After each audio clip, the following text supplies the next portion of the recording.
Está gravando. Boa tarde a todos aqueles que vão nos assistir, né, no YouTube.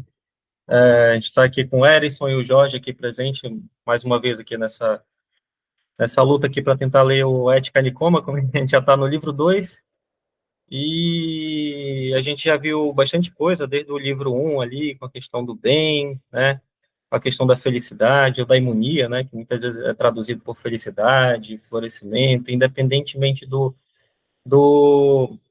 significado da palavra. O Aristóteles vai dizer que a eudaimonia nada mais é do que autossuficiência, né, é algo final e autossuficiente, mas o que significa isso, ser autossuficiente?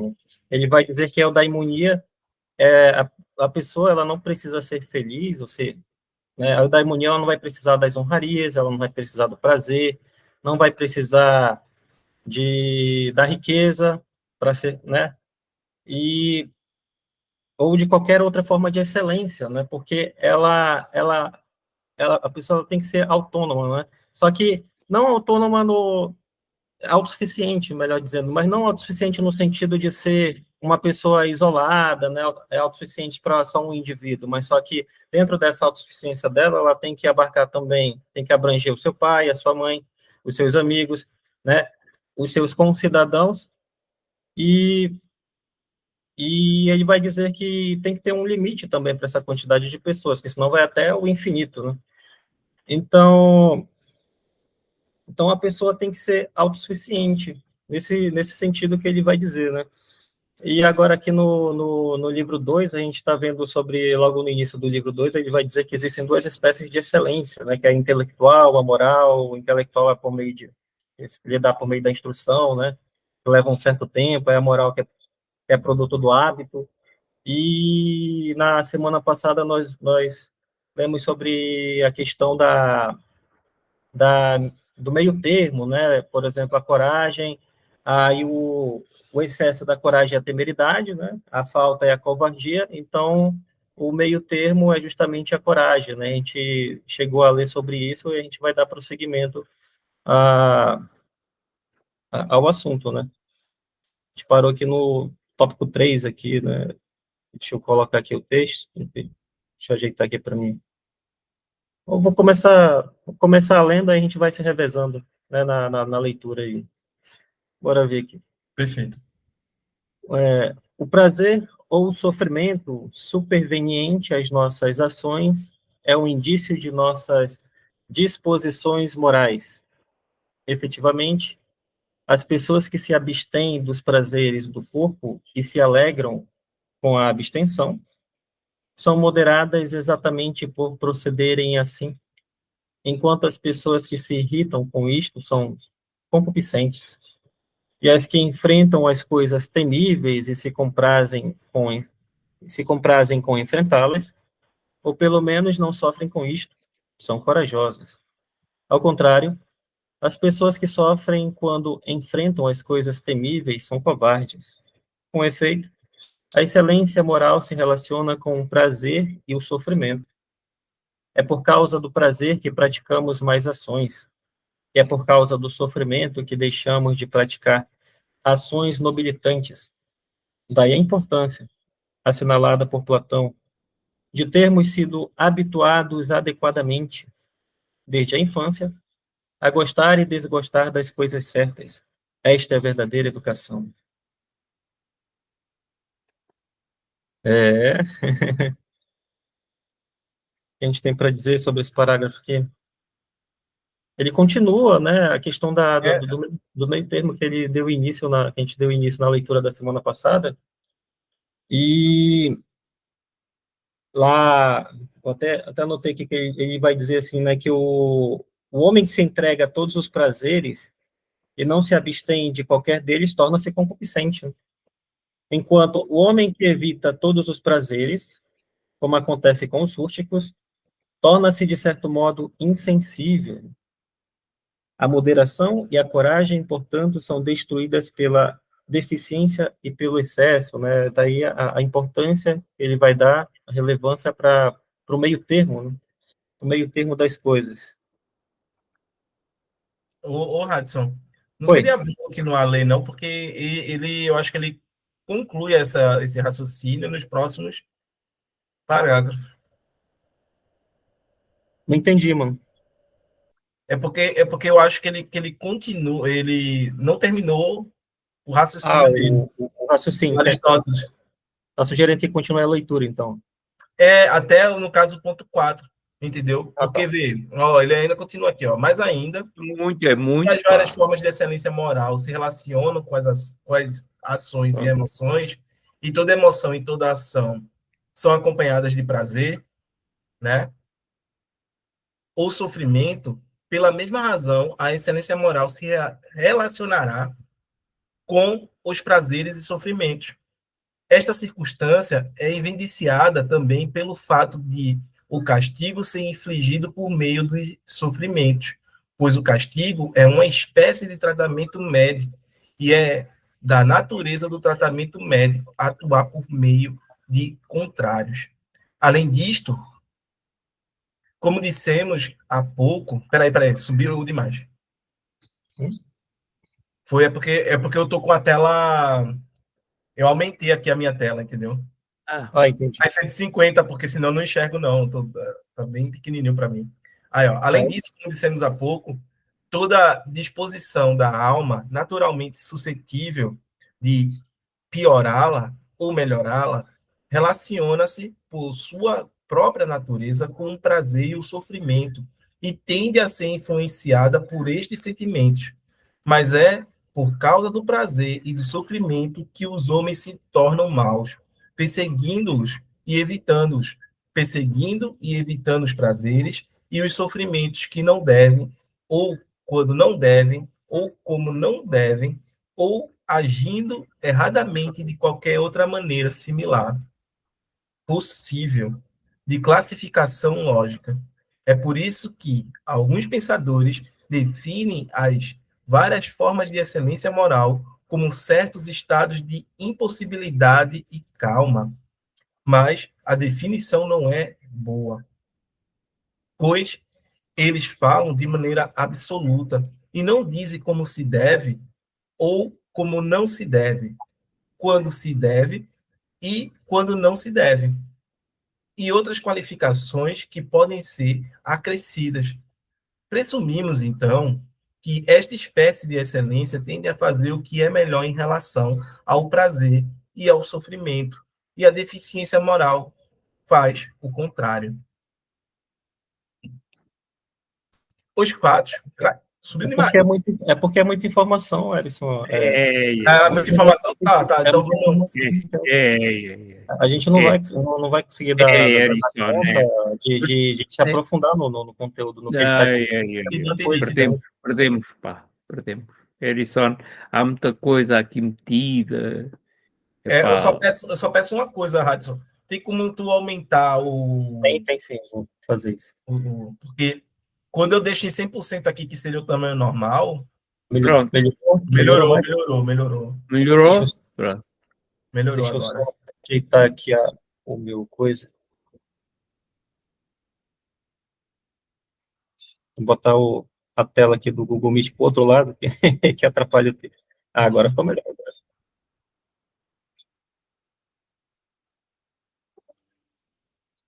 Não nos Então, podes pôr de lado? Não, deixa. eu percebi durante a leitura aqui, que o Ellison fez, que ele está falando da questão do sofrimento, né, do prazer e do sofrimento. Bom, deixa eu ver aqui. A excelência moral se relaciona com o prazer e o sofrimento. Né? Com efeito, a excelência moral se relaciona com o prazer e sofrimento. É por causa do prazer que praticamos mais ações, e é por causa do sofrimento que deixamos de praticar ações nobilitantes, né? Ações exaltantes, esse tipo de coisa. Agora, em que sentido que o prazer, que, que a excelência moral se relaciona com o prazer e o sofrimento, né? Questão do prazer, que praticamos mais ações, eu entendo com o fato dos antigos eles estarem sempre examinando a si mesmo, né? Tudo que eles fazem. Então, se eu dou mais voz para os meus sentimentos, para aquilo que eu faço na sociedade, para as festas, para as orgias, né, que eu participo, e não para a razão, então, se eu dou mais prazer, né, mais relevância para o prazer, então eu estou praticando uma ação, né, uma má ação.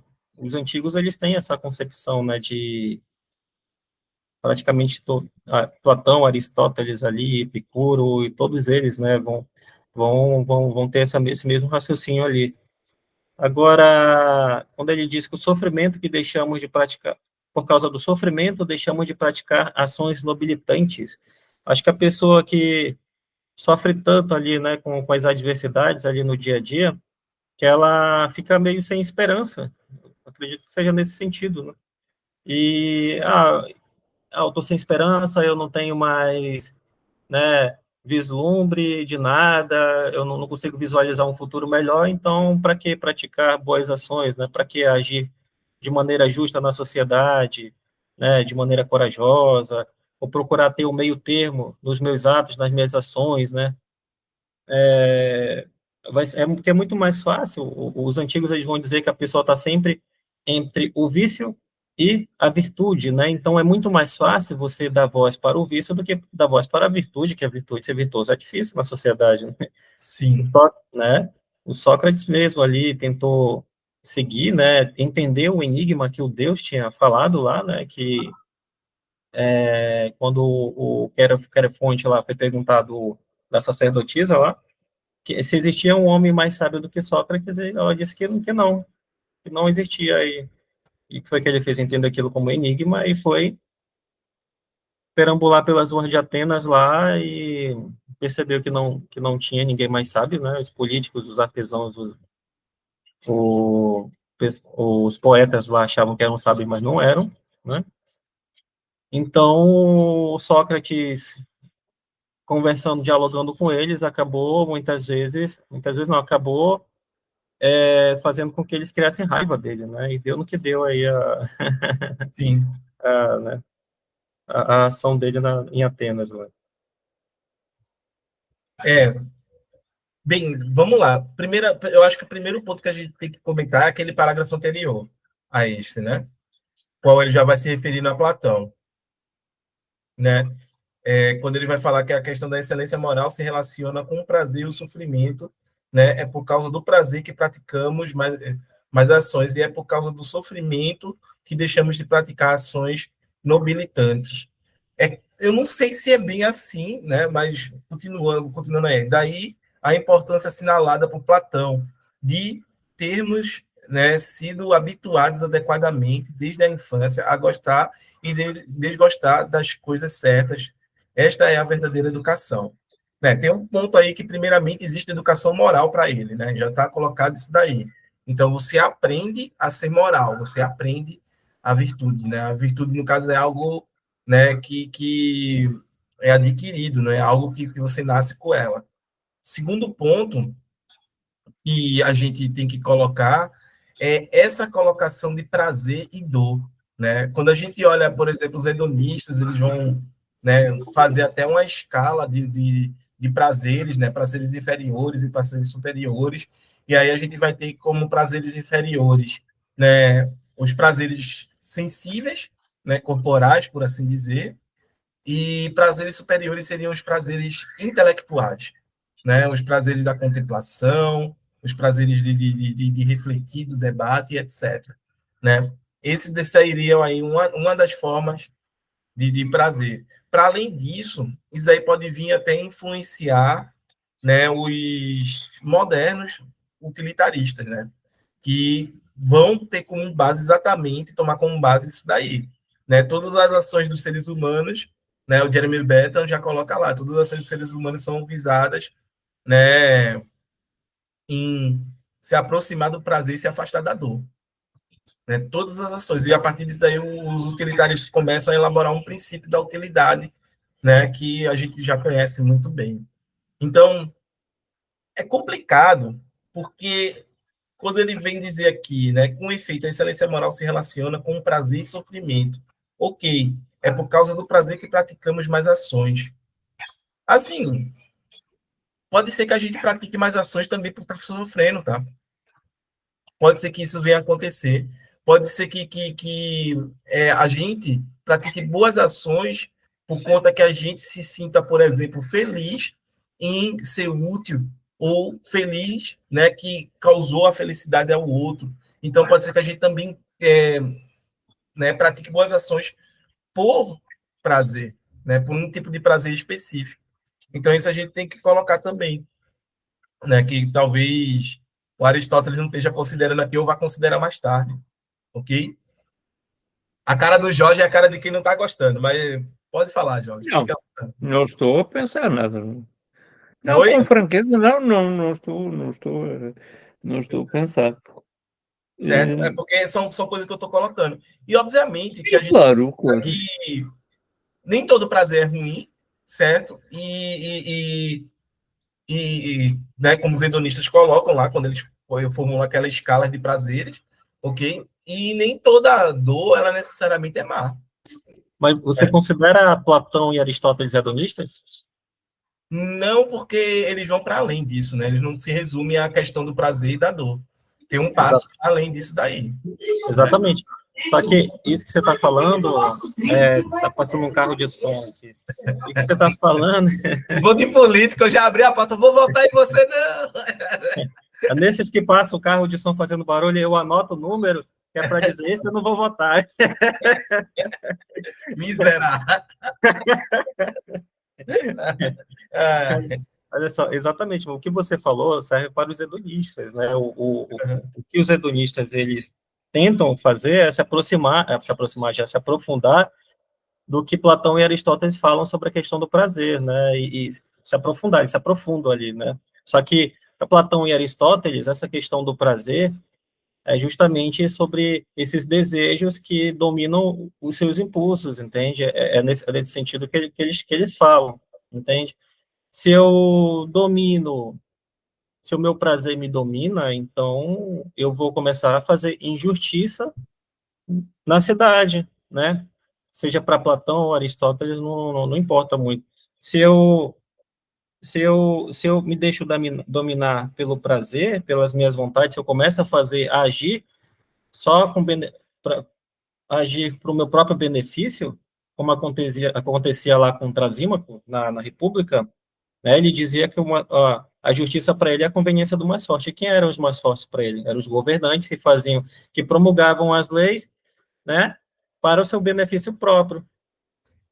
Então, ele chegou até a dar um exemplo, né? Ah, não, porque ele chegou a comparar o povo com, com as ovelhas e bois, né? Ele dizia que os donos das ovelhas e bois engordavam, né, a sua criação, e depois você engorda a ovelha e o boi, você engorda elas com que finalidade? Para matar, né? Então, a mesma coisa os governantes iam fazer com a população, entende?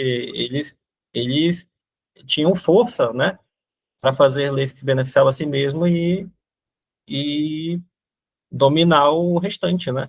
Então, a partir do momento que eu me deixo dominar pelo meu desejo, eu não sou uma pessoa justa, na visão de Platão, por exemplo, entende? Aqui, quando ele diz assim, daí a importância assinalada por Platão de termos sido habituados adequadamente, desde a infância, a gostar e desgostar das coisas certas. Essa é a verdadeira educação. O que ele diz isso? Platão dizia lá na República que, que você tinha que ter muito cuidado com a educação da criança, principalmente quando ela vinha da poesia, né? Porque a poesia ela ajudou, ela influenciou muito na educação do povo grego, né? Então, por meio da poesia, as crianças ouviam que os deuses eram ruins, que os deuses brigavam, que os deuses se matavam, que os deuses faziam atrocidades na cidade, que os deuses mentiam. Então, agora imagina uma criança ouvindo esse tipo de coisa ali, elas vão acreditar, e muitas vezes a criança não sabe diferenciar o que é realidade do que é ficção, né? Ou as coisas que ela ouve, ela vai acreditar que os deuses são ruins mesmo, ou que ela pode agir de maneira ruim também, já que os deuses são, então isso vai influenciar na educação dela. Então, a partir do momento que a criança internaliza aquilo ali, Platão dizia que era difícil, era terrível, já era ali, para tirar daquilo ali da criança é complicado. Então, por isso que ele diz, né, que desde a infância a gostar e desgostar das coisas certas, né? Então, eu lembrei até de um exemplo que quando eu fazia um estágio lá no colégio católico, lá, o Jorge já conhece essa história, de um garotinho que ele via com bons olhos a atuação da polícia militar, né? E ele sabia a música da Tropa de Elite de cabeça ali, né? Tropa de Elite. Isso. Então, o que ele via o policial botando sacola na cabeça do bandido, né? Torturando e tal. E uma vez eu perguntei do pai dele, né? Olha, o teu filho assiste filme violento e tal. O cara começou a ficar nervoso, gaguejou mais do que não sei o quê e negou, né? Só que eu sabia que assistia. O menino. Então, o que o filho dele fazia? Botava as crianças, os coleguinhas dele debaixo da mesa e dizia que aquilo ali era a prisão dele. Aí, quando eles tentavam sair, ele puxava o cabelo, puxava a camisa, chutava a bolsa, entendeu? O menino era totalmente agressivo com os outros. Aí, daí você vê, né? Se você não tem um pai que te acompanha o tempo todo, vai dizendo, meu filho, você não assiste, você não vai assistir isso aqui porque é errado, né? Agora, se você é mais liberal, a criança vai absorvendo tudo de ruim na vida dela, né? Vai assistir filme que não, né, filme violento, vai ficar violento, como no caso dele ficou violento. Sim. Então daí a gente vê a importância da questão da educação, né? Só a escola também não adianta muito, não. Tem que ter em casa. Então, eu acredito que seja nesse sentido, né? Da questão dele falar do prazer. Agora, quando ele diz do sofrimento, da dor, né? Pode ser que seja também outra coisa, né? Mas eu vejo assim, né? Acho que como eu disse, a questão a pessoa tá ali no sofrimento, sofrendo, aí ela não tem esperança nenhuma, pode ser que seja isso, pode ser que não seja, não sei. Então ela não vai ter ações nobilitantes, como ele vai dizer, né? O cara tá sofrendo mesmo, já tá. É porque a educação, em certa medida, ela passa por esse processo, né? Quando você está educando uma pessoa, e aí ele usa até o termo aí, né? De punir a pessoa e tudo mais, né? E a punição, obviamente, ela vai causar sofrimento a essa pessoa, né? Então, isso tudo faz parte do processo de educação né? Porque, tipo, por exemplo, a criança, né, lá cometeu algum ato que não é desejável, né? E aí você vai e põe de castigo, diz que ela não vai assistir TV, não vai fazer alguma coisa lá, né? Para que ela pense acerca do que ela fez, e aí quando ela, né, vamos dizer, passa por esse período de privação, ela está sofrendo, né? Então é como se tipo tivesse colocando-se para essa criança o ponto dela entender por via dessa privação que é certo e que é errado, entendeu? Ela está aprendendo a distinção entre certo e errado por via exatamente disso daí, do sofrimento. Então, o sofrimento tem um quê de Assim, pedagogizante, pedagógico, né? pedagógico, Isso também. entendeu? Eu acho que é muito mais por aí. Obviamente que tem toda essa questão de, olha, isso significa, que, no final das contas, que para Aristóteles a gente não nasce moral, a gente vai adquirir a moralidade através da nossa educação, Se torna, né? né? A gente se torna moral, entendeu? Também do lado. Esse é um dos pontos aí. E aí, debater a educação, debater a pedagogia, passa a ser algo essencial para a moralidade. Né? Sim, Vai passar a se tornar também. A mesma coisa do Kant, né? Quando a gente estiver lendo lá o Kant, eu vou falar a mesma coisa, e aí vou dar as diretrizes do Kant para isso também. uhum. Jorge está escalado hoje, Jorge. O que é que houve? Está Não, discordando de todo mundo, está concordando com todo mundo. não estou calado. Hã? Não. Estou a ouvir-vos e estou a pensar quantas vezes eu ouvi as pessoas dizerem isso, falarem assim. Mas também quantas vezes eu disse às pessoas que isso era tudo muito bem, mas que Aristóteles aqui está a chamar a atenção para algo de absolutamente natural. Ter prazer ou ter dor são comuns a toda a natureza viva, né? A todo o ser vivo. Não há aqui nada de humano. É natural no ser vivo ser alvo ser alvo, sofrer um efeito de alguma coisa ou criar esse efeito. Nós dizemos que sofre quando é alvo de qualquer coisa que provoca isso.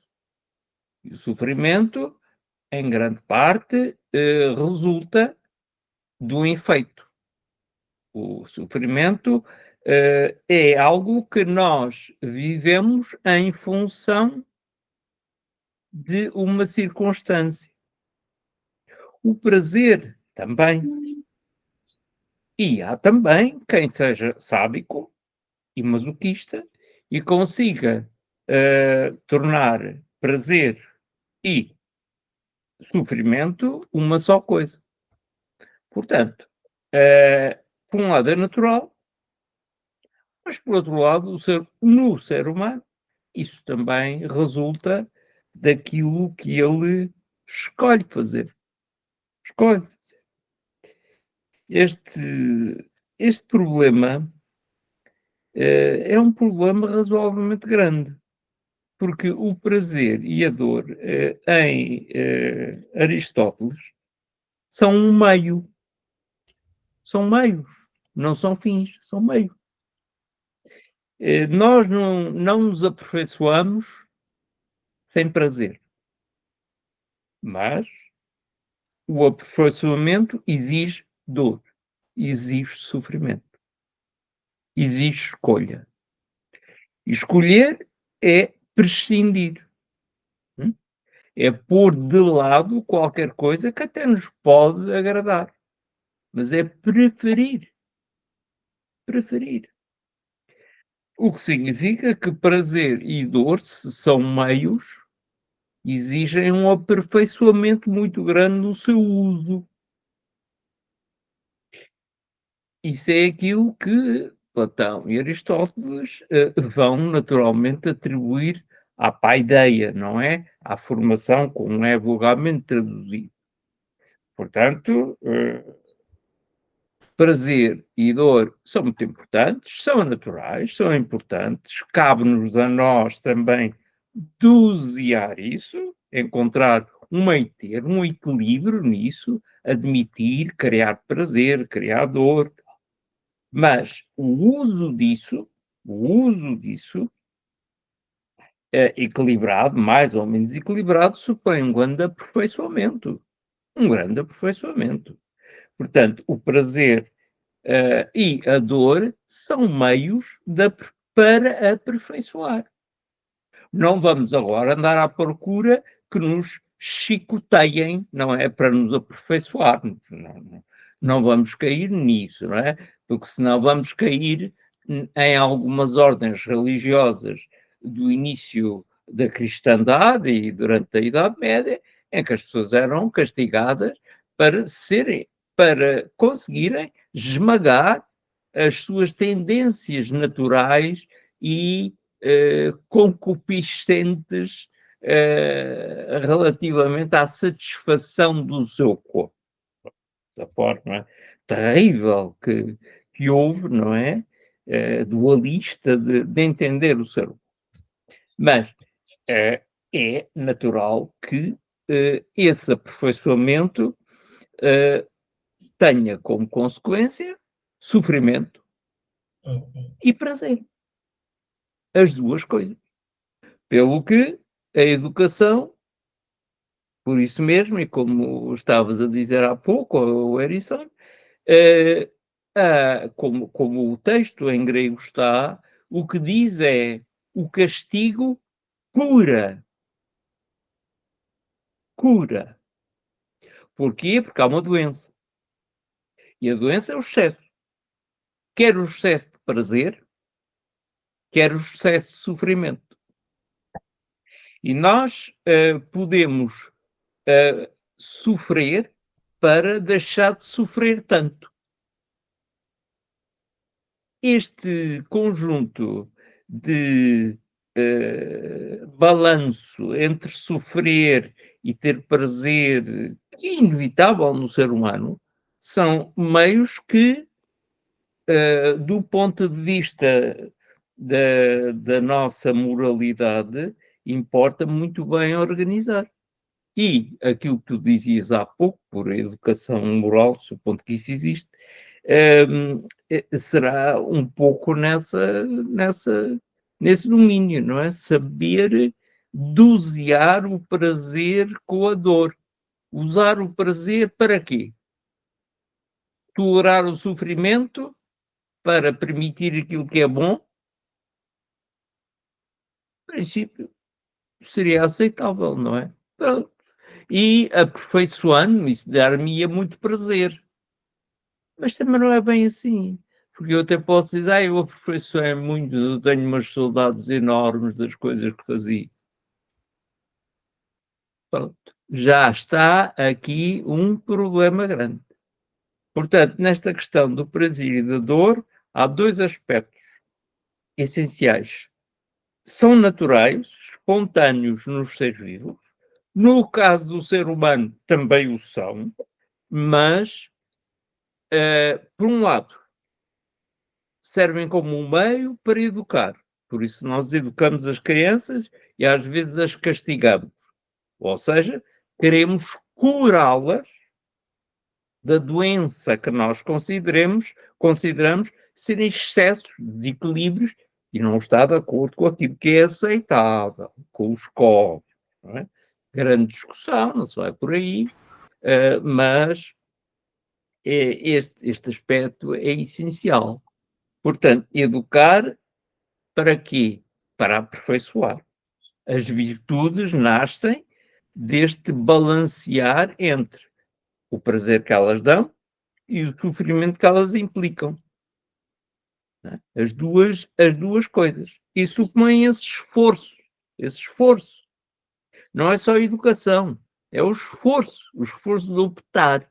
O esforço de dizer, não, eu vou por aqui. Mas eu gostava de ir por ali.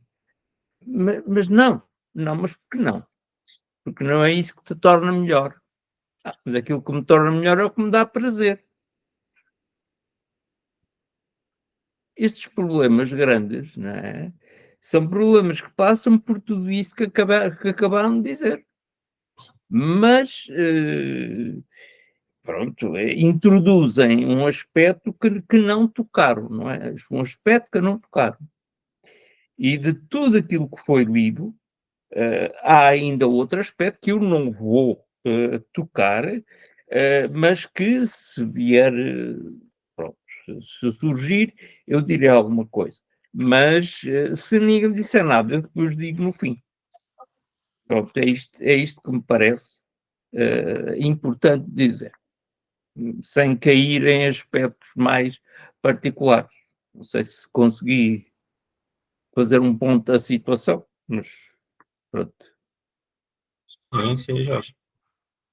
Sim, sim. Seguir. Sim, não disse nada. Não consegui. Um outro ponto que eu gostaria de colocar é a questão de como os gregos eles veem a emoção, né?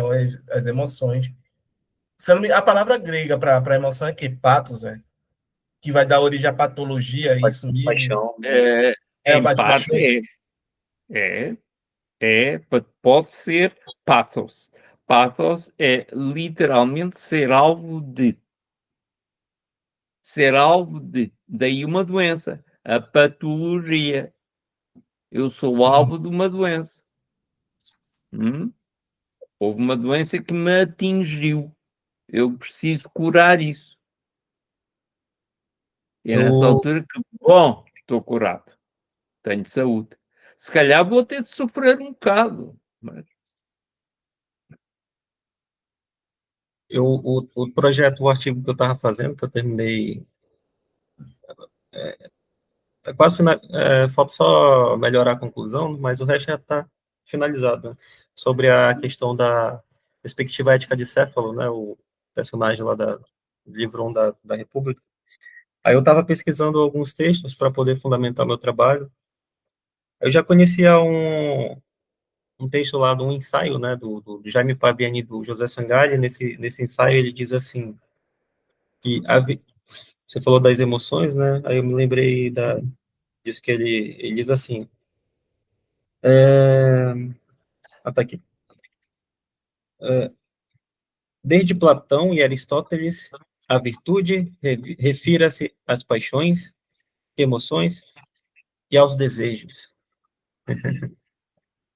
Lembra que a gente chegou uns 2, 3 encontros atrás, a gente estava até falando sobre aquele do consciente, inconsciente, né? Só que a virtude para eles é justamente se refere às nossas emoções, né? Às nossas paixões, os nossos desejos. Eu posso controlar ou não, né? Ali que a ética socrática ela é intelectualista, né? Usa a razão ali para poder agir em sociedade. O que mais, Jorge? A gente chegou a ler essa parte aqui? Esse Nós parágrafo? fomos até... Ah, sim, a gente Desculpa leu, aí. né? A gente... Espera. Ainda lemos aquela situação, além disto, não é? Como dissemos há A gente lê pouco. mais um pouquinho abaixo. Sim. E lemos isso, que está aí ainda. Eu já nem me lembro. Passou tanto... sim. Lemos, sim, senhor. Aqui há um outro aspecto. Não sei se foram sensíveis a eu, portanto, não vou dizer. Aqui nesse parágrafo ele já coloca, já traz mais uma informação, que ele diz assim, ó, além disto, como dissemos há pouco, toda a disposição da alma, naturalmente suscetível de piorá-la ou melhorá-la, relaciona-se por sua própria natureza com prazer e sofrimento e tende a ser influenciada por estes sentimentos. Mas é por causa do prazer e do sofrimento que os homens se tornam maus, né? Aquilo que o Erson estava dizendo, né, que o prazer, né, porque eu posso estar triste, mas eu posso cometer ações ruins também, né? E esse é um ponto que é bastante interessante, porque muitas vezes, de fato, há pessoas que fazem atrocidades para ter prazer, né? Existe isso, sim, e a gente não deve negar. Né? Quantas São vezes, sei lá, o psicopatas, cara se psicopata, né? droga aí, né? Se É o droga e sadomaso. pega um carro e vai dirigir, entendeu? Quantas É. vezes ele não, né? Só pelo o prazer de estar drogado, da sensação de né, dirigir em alta velocidade, etc. E aí vai, né? Então, isso aí é um problemaço. Certo? Isso é o sadomaso, não é? O Não, sadomaso. eu não diria nem que ele é um sadomasoquista, entendeu? Porque eu acho que esse cara não acredita que ele vai bater o carro, que ele vai atropelar alguém, Não, isso não. entendeu? Isso não. Mas tem o Eu, prazer. ele sente prazer no que ele está fazendo. Pronto, é hedonia, é prazer. Entendeu? É hedonia. Agora o problema todo é que ele tá, né, são pessoas assim que se entregam muito às emoções, à busca do prazer. E o que é muita coisa, o que é muito da nossa sociedade atual, né? As pessoas querem sentir aquele momento de prazer, entendeu? Mesmo que, sei lá, tenha que parcelar em 12 vezes no cartão de crédito, por exemplo. Então, acontece. Mas para mim, parcelar em 12 vezes é um prazer danado, como diz o outro, né? É triste na hora de pagar mesmo. Não, exatamente, para quem tá recebendo é uma alegria, mas para quem tá pagando, meu amigo. Passei 15 vezes, tô recebendo o produto aqui, você até só pelos fogos, né? Na hora que vem a fatura, meu irmão, poxa, É horrível. uma tristeza. O cara É uma coisa que eu não uso. É mesmo.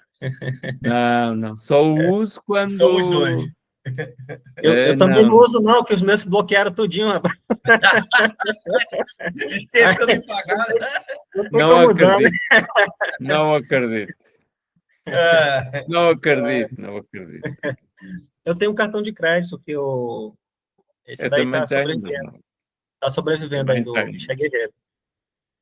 Tem uma informação aqui, que tem uma palavra aqui, Jorge, que eu estou com uma dificuldade de entender aqui. Ele diz assim, ó, é por isso que alguns pensadores definem as várias formas de excelência moral como certos estados de impassibilidade e calma. O que quer dizer impassibilidade? Vem de impassível? Será? O que quer dizer Exato. impassível? Impassível é uma pessoa que Eu tenho uma ideia de passível, né? A pessoa é passível e tal, assim, né? espera. Como se fosse. Impassibilidade é um estado de ausência de reação. Ausência de reação. Não há reação. Inação, a mesma coisa de inação. Não. Não há reação. Não reage. Não reage. Por exemplo, pode ser picado, mas é-lhe indiferente. Sente dor, é-lhe indiferente. Tem prazer, é-lhe indiferente. Entendi. Isso é impassibilidade. Isto é, não é passível de nada, não sofre nada, não reage a nada. Há determinado tipo de doenças que são impassíveis. Não sei se é o melhor estado do mundo, talvez até seja. Acho que não.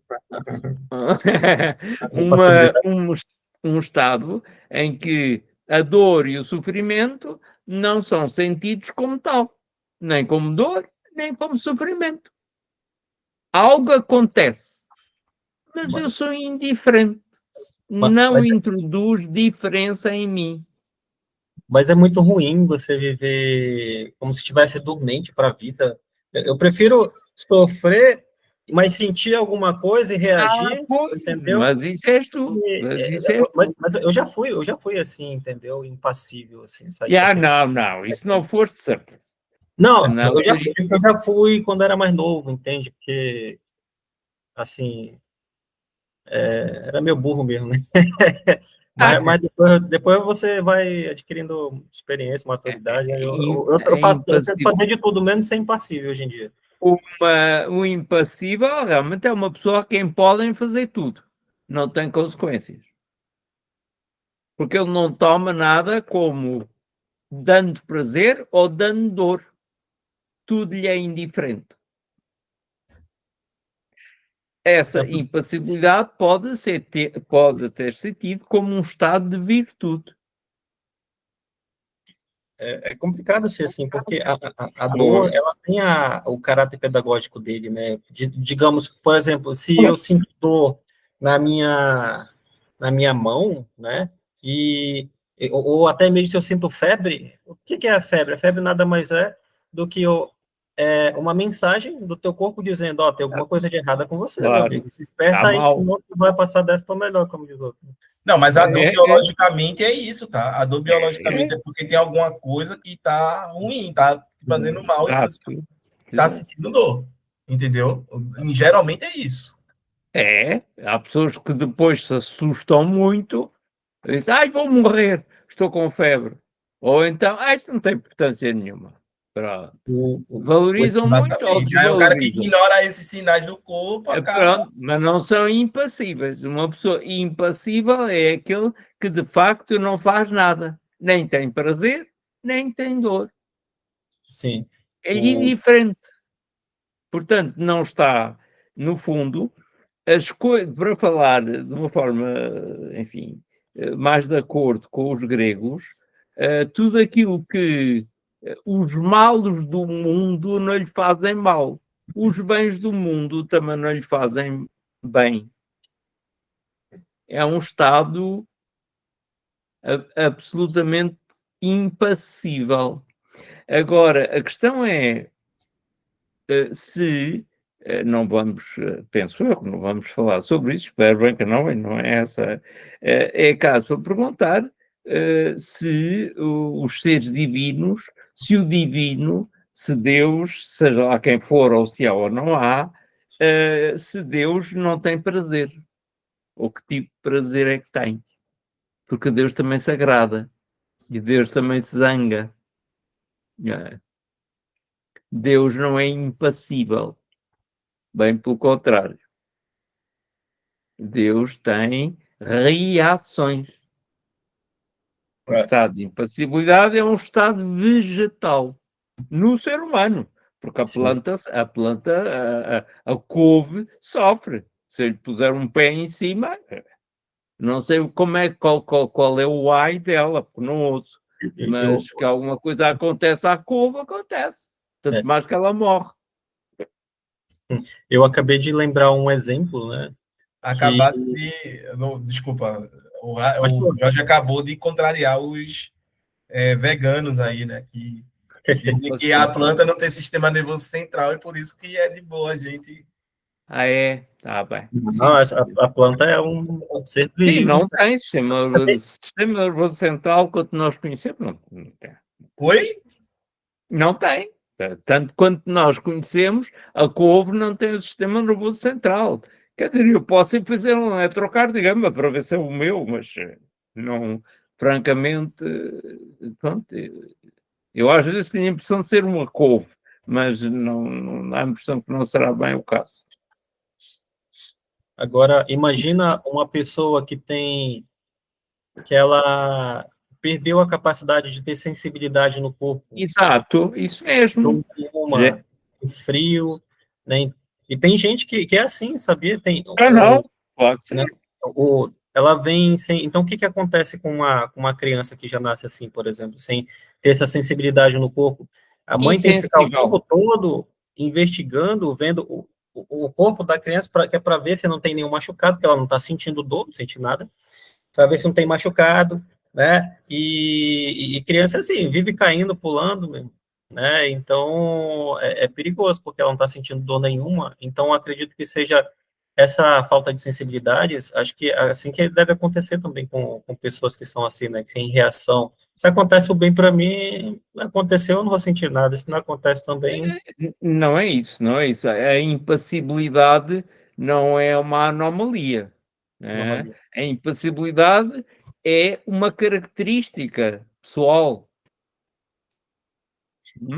Não é algo que até pode ser um ideal e que se queira conquistar. Mas eu acho que uma pessoa assim não deixa de ser uma espécie de doença, eu não sei se chegaria a tanto, mas é algo que deve ser investigado por um psicólogo, estou querendo dizer, para tentar ter uma reação diferente da pessoa, porque isso não é normal, entende? Não está dentro da normalidade ali. Claro. Mas não senti nenhuma dor nem prazer? Não, tem um nome para esse estado, né? Não reagir às coisas que te acontecem. Não reagir. Esse tipo de coisa. Mas é não reagir, uma coisa é não reagir porque se é doente. Outra coisa é não reagir porque se aprendeu a não reagir. A impassibilidade que aqui se trata é de natureza, é desta última natureza. Sim. A indiferença é uma característica que nós diremos psicológica e que Aristóteles aqui está a considerar próprio de alguns seres humanos. Mas não é propriamente uma patologia como nós chamamos hoje em dia. Mas claro que é uma deficiência, diremos nós. Quando se aprende a ser assim é outra coisa. Agora, quais são o que faz com que você aprende a ser assim? Eu era assim porque eu era imaturo, jovem, porque eu aprendi a ser assim por causa da conduta na igreja, entendeu? Se alguém ficar te perturbando lá, você, opa, paz e amor, né? Entendeu? Você não reage. Nesse sentido, aí você nem pensei, nem pensei numa coisa dessas. Nesse sentido, você aprende. Não sabia disso, não sabia. Então isso é educação.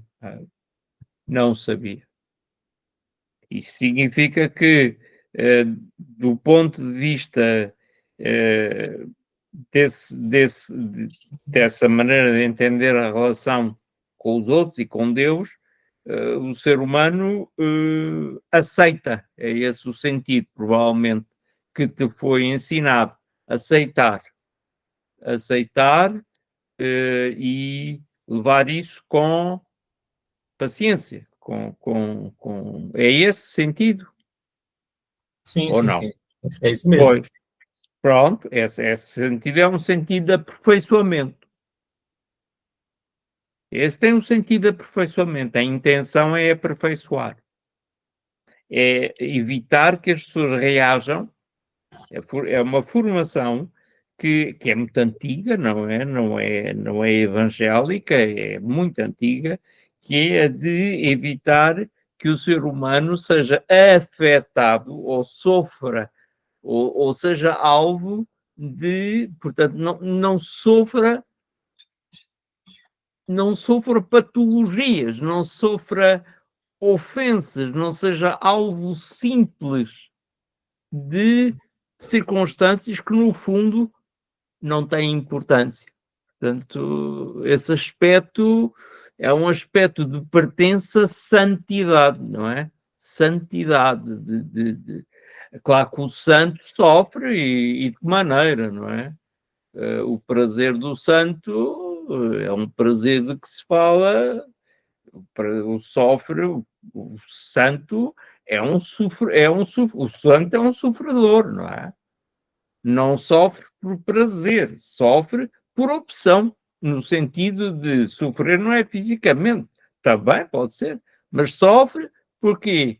Porque opta por não seguir o prazer simples. Portanto, opta por lutar em estar próximo daquilo que ele acredita ser, enfim, o modelo máximo do ser, não é? Portanto, Deus, não é? Mas é um aperfeiçoamento. O santo é uma pessoa que se aperfeiçoa, mas sofre. Mas está muito relacionado com esse teu aspecto, que é um aspecto de purificação dos afetos. Purificação dos afetos. Não se deixar, se quiseres, infectar por aquilo que é exterior e para não reagir dessa mesma maneira. É um autodomínio. É um autodomínio. Sim. É. É indulgência, se quiser. É indulgência. Mesma coisa Pronto. são monges, né? Há monges que Sim, claro. né? Nesse caminho, Claro. né, até chegar a um determinado grau que Isso ele não mesmo, é sente isso. prazer nem dor, né? Ele vai abstraindo. Exatamente, é isso mesmo, é esse sentido. É esse sentido, é o sentido de não ser apenas um reflexo, não ser apenas um reflexo daquilo que o rodeia, não é? Não ser um mero efeito, não ser se quiserem, uma pessoa completamente sujeita a tudo Que se e deixa que não. determinar pelo meio, né? O ponto todo é esse, né? Exato, exatamente. É alguém que, vivendo no meio, no entanto, se sabe, não sabe atribuir-lhe o devido valor, mas não o excesso nem o defeito. É esse valor, é esse meio, perdão, é esse meio. Daí a questão do enorme esforço, daí a questão do equilíbrio da dor com o prazer, não é? Mas já será mais complicado dizer quanto mais me bateres, mais eu gosto de ti, não é? Pronto. Aí já é o sádico. Aí já É o entramos. masoquista, já é o masoquista, né? Exato, aí já Aí caímos já, no desequilíbrio. já é outra coisa. Já caímos no desequilíbrio. Mas eu também posso intelectualizar e dizer: se tu me agredires, é a prova que gostas de mim. Pronto, eu já racionalizei a coisa. Se não eras-me indiferente, assim eu sei que não sou indiferente para ti e que tem significado para ti.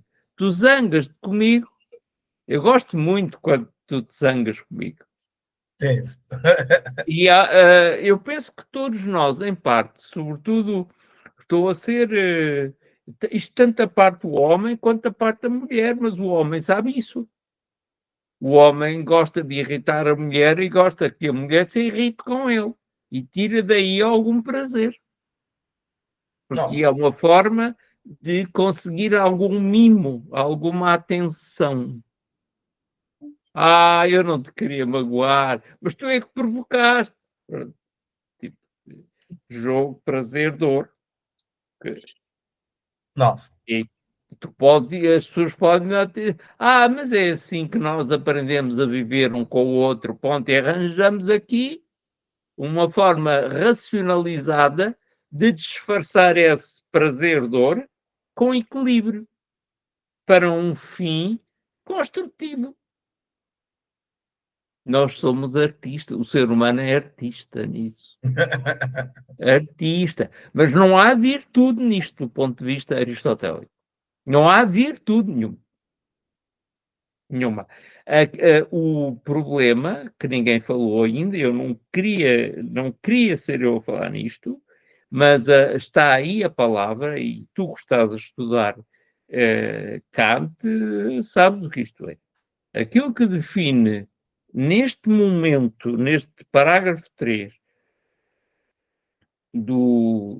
da ética Nicómaco, sim, neste momento surge aqui uma palavrinha fundamental, que é a palavra dever. Exato. É na questão do dever que entra a conduta, a opção, o que deve e o que não deve. É aqui que entra a questão da virtude neste parágrafo 3 e para toda vai entrar com o domínio do dever. Do dever. Que depois, como estão a ver isso em Kant, sabem bem que isso é complicado, visto que existem três termos em alemão para dizer dever, e esses três verbos são fundamentais. E aquele de que se trata aqui é precisamente o importante, é o verbo alemão sollen, não é? O dever por, não é por convicção, é por isso me aperfeiçoar. Não é para cumprir ou não cumprir regras, não é para cumprir ou não cumprir leis, é porque devo, é o dever ele mesmo. Pronto. E a virtude entra aqui, neste terceiro. Eu não digo mais, não sei se chegámos a ler isso, os factos seguintes, é aí que está, penso eu, ou não. Quer ler, Jorge? Quer ler, Jorge? Quer ler, Jorge? Eu acho até aqui antes disso, ainda, como é que é, antes disso Não, o que é é os que está? fatos mesmo, é os fatos, né? Não, eu acho que é lá em cima. É mais em cima, Acima aí. Está aqui, Mas a está gente aqui. Quando ele vai falar Vejam aqui, bem ó. isto. É É por por isso que isso que alguns alguns pensadores definem as várias formas de excelência moral como certos estados de impassibilidade e calma. Mas a definição não é boa, pois eles falam de maneira absoluta e não dizem como se deve e como não se deve, quando se deve e quando não se deve, e outras qualificações que podem ser acrescentadas. Presumimos, então, que esta espécie de excelência tende a fazer o que é melhor em relação ao prazer e ao sofrimento, e a deficiência moral faz o contrário. que não Entendeu? deve. Aqui já entra mesmo essa noção do dever, né? O que deve, o que não se deve. Já está. Portanto, a virtude é inseparável do dever. É inseparável do optar. É inseparável de, naturalmente, avaliar e escolher. Porque uma coisa é ser indiferente e tanto me faz, aconteça o que acontecer, para mim está tudo bem. Tá? Esse tipo de indiferença. Outra coisa é cair no outro extremo. Isso para mim não, as coisas são como eu entendo que são. Não é, eu não sou nada indiferente. As coisas são assim. Aqui em casa as coisas são assim. Quem manda aqui sou eu. Eu é que digo o que é e o que não é. Pronto. Aí vai parar a outro extremo. Em qualquer sentido, não existe aperfeiçoamento, não existe virtude. Porque não existe uma reflexão sobre o que deve e o que não deve. E agora, como é que nós sabemos o que deve e o que não deve? Isso é o resto do tratado, não é? E isso É, o- é a preocupação de Kant, não é? sim. Difícil. O que ele está dizendo aqui, né, quando ele diz que não se deve, quando não se deve, no caso, a pessoa que é impassível, né, tem essa impassibilidade calma, ela não sabe, né, justamente exatamente esse momento do dever, né, para ela, de como agir na sociedade, né, ela não tem esse Não, sentimento de, né, esse sentimento, como é que se diz, de responsabilidade mesmo, né, com seu agir na sociedade, né, não tem consciência, não consciência, né? adquire, não há uma autorreflexão sobre o conflito. Portanto, como não existe não existe consciência do conflito entre prazer e sofrimento, entre o ter de optar, como não pensa sobre isso, acaba por não dever coisa nenhuma. Tudo lhe é indiferente. Pode ser o que quiserem. Para ele está tudo bem. Ou está sempre tudo mal. Pronto. Não faz, na verdade, ele não tá, né? Porque não faz diferença para ele. Não. Não. Né? Não. Agora, eu ainda continuo me pensando, porque o Aristóteles já está falando que existem outros pensadores que introduzem a noção de dever aí, né? Claro que é. E aí, quem seriam esses outros pensadores? Platão? Quem? Platão introduz, claro. É, E o, introduzem os políticos todos. É por isso que matam. Fizeste o que não o devias. Make sense. Não é? Porque toda a lei no mundo antigo, e como para nós também, diz o que se deve e o que não se deve. O que se deve fez muito bem. antes Não, de... Pode não, falar. não devia ter falado. Olha, vai preso, porque aquilo que fez até podia não fazer aquilo fazer aquilo que não devia, mas não chegar a este ponto. Isto foi muito grave.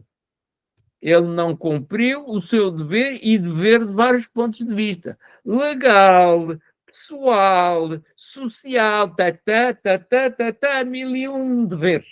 Pronto. Não cumpriu o dever. Quem é que diz o que é o dever? A lei.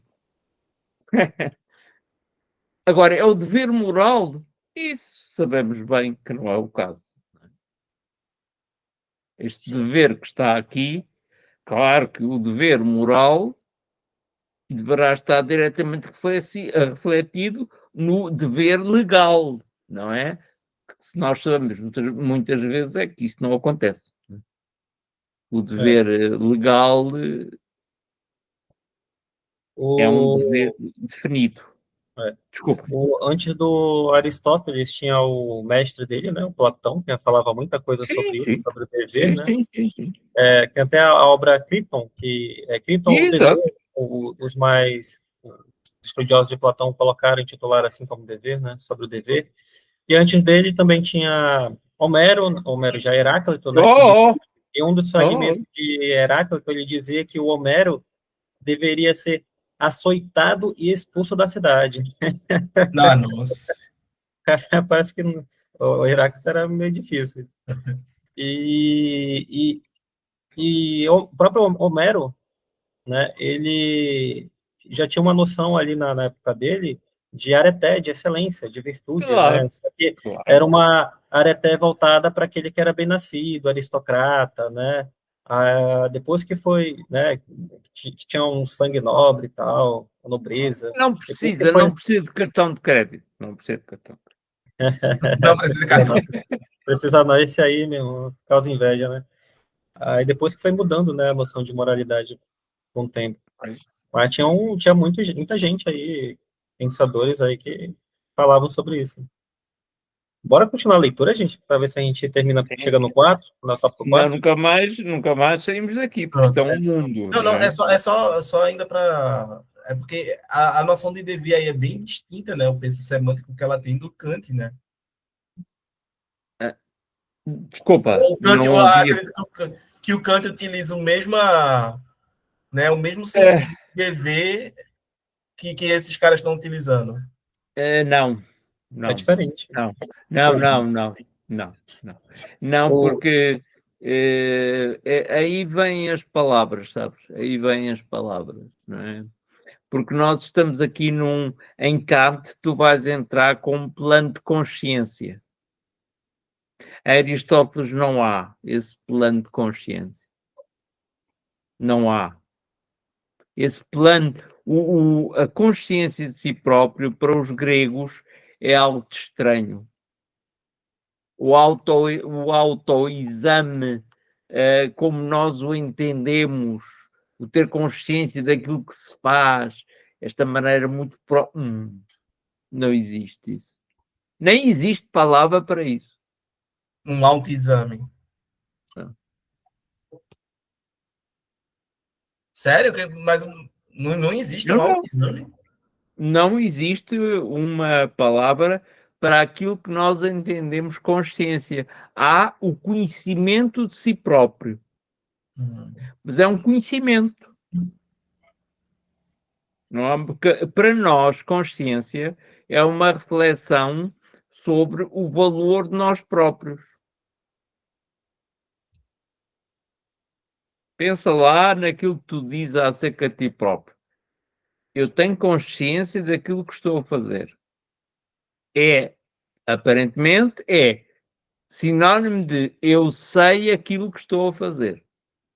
Aparentemente é isso. Mas tu ajuizas, estás a julgar sobre o que vais fazer. Para o grego, o julgar aquilo que ele está a fazer é estranho, porque quem julga são os deuses, não é o homem. E o tribunal pode julgar de acordo com o dever da lei. Mas não há não há o sentido do tribunal da razão. Isso não existe. Não existe isso. Porque o homem não tem, se tu quiseres, não tem a autonomia suficiente relativamente aos deuses. Tanto mais que o homem é ele próprio um reflexo do divino que está nele. Portanto, mas não é divino totalmente. Portanto, também, e Deus também não se avalia a si próprio, porque não há diferença em si próprio. É ele próprio. Existe uma identidade plena. As coisas são... Existe um mundo muito distinto, não é? Este dever e não dever, aqui não deve ser tomado no sentido tanto da consciência, mas do cumprimento daquilo que são os deveres que são acordados entre os cidadãos. É tudo uma questão de natureza. Tu não gostas da palavra, quer dizer, não vais gostar desta palavra, porque a vais entender de outra maneira, mas é uma questão de natureza política, de convivência, de saber conviver com os outros. É nesse plano que a virtude está. É nesse plano que a ética está. Mas em Kant não é isso. Em Kant é o homem consigo próprio, o dever consigo próprio. É quase um É outra. solipsismo moral. Pois. É quase um solipsismo moral, se a gente fosse falar assim. Sim. Né? Em Kant você não consulta ninguém além de Bem. si mesmo a sua própria razão. Cada um Sim. consulta a sua própria razão, né? E até chegar no reino dos fins, né? Onde, né, há convergência, por assim dizer, de todas as boas vontades, né? Que eu e o Radis, a gente ficou maravilhado com o Reino dos Fins. Não, é aquilo que eu considero é um pouco como o Leibniz, é o melhor dos mundos possível. Agora, assim, é muito complicado você falar em Reino dos Fins, né? Pregar até uma forma de solipsismo e depois falar em educação moral, né?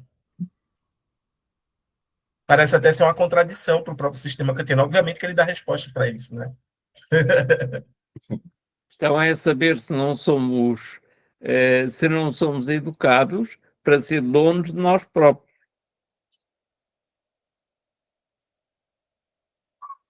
E sendo donos de nós próprios, em princípio, não ser dono de si próprio implica não pretender ser dono de outro. E isso significa o respeito completo. Pode é condenar ao isolamento, porque cada um é fim em si mesmo. Portanto, se é fim em si mesmo, não é meio para mais nada. Está isolado. Sim. Está isolado. Isso é um pouco aquilo que talvez enfim, não é o caso. Não estou a dizer que é o caso, mas é um risco grande daquela primeira educação do Wrightson, que era miúdo e não compreendia isto. Mas, no fundo, sou eu e Deus. Os outros eu devo tolerar, porque só Deus. É solipsista. É solipsista. Não é solipsista, não. Porque não é nada não. público, não é Habermas, não é Habermas. Não. Isso pode gerar isolamento, insociabilidade, não é? Ou receio, ou medo, ou acanhamento, ou pronto, tudo, não é? Porque a pessoa está sozinha consigo própria.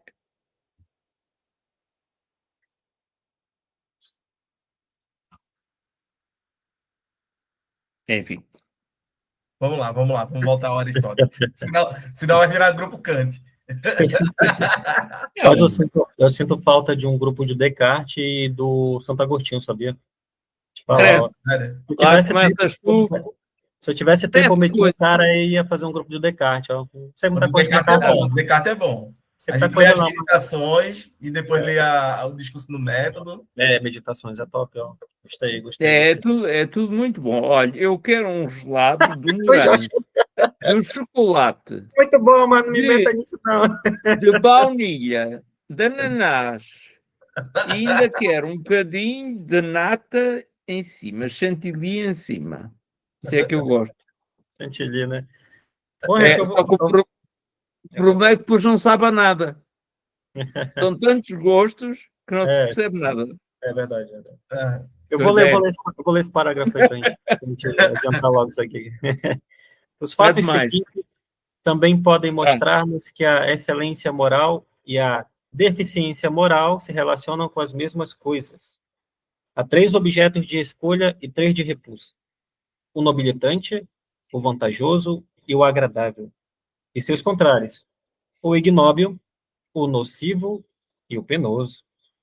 Em relação a todos eles, as pessoas boas tendem a acertar, e as más tendem a errar, especialmente quanto ao prazer, pois esta é a tendência geral dos animais, e ela também acompanha todos os nossos atos praticados mediante escolha, já que mesmo o que é nobilitante nos parece agradável. Lê mais um. Ademais, a tendência para o prazer cresce conosco desde a infância. É difícil, por isto, desvencilharmos-nos desta compulsão, arraigada como ela está em nossa vida. Regulamos também nossas ações, uns de nós mais, outros menos, pelo critério do prazer e do sofrimento.